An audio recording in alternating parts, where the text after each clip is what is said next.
Yan ang putanin. Out na naman ulit. Tapos na yung isang araw. Isang araw natin paghahanap buhay. So, lalakad na tayo pa uwi.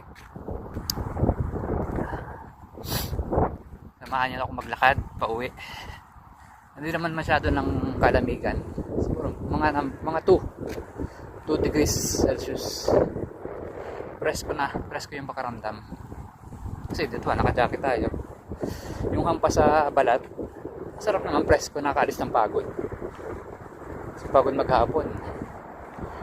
Kala namin wala masyadong tao pero tinawa kami. Dami. So yun. Kita-kits tayo sa bahay. At always take care of ourselves. Because daycare. Daycare, no? This is Barberon Samartano ng Brandon, Manitoba.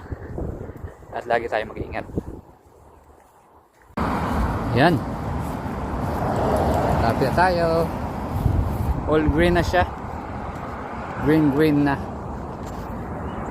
Green na yung Yan ganito kakagalong dito. Mas prioritize nila yung mga tao na tumawid. Thank you. Yung kasi nakabatas kasi dito yun. Yung always na kapag kayo may mga tao nagbibigay sila, nag-give voice sila.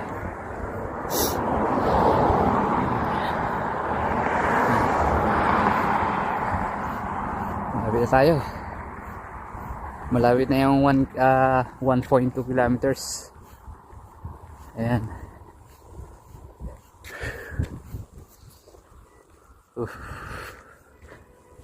Ayan.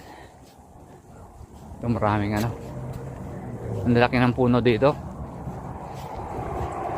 Nung naligaw nga ako nung kaunahan parang na-engkanto yata ako. Parang nag-ako ang tawag dito.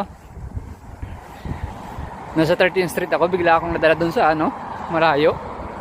Sabi ko, grabe ba na to Ganoon lang talaga pag uwi na. Maliligaw ka talaga. Pero mas maganda na rin yung mas maganda na rin yung naglalakad ka para nalalaman mo lahat. Sa mga bahay dito.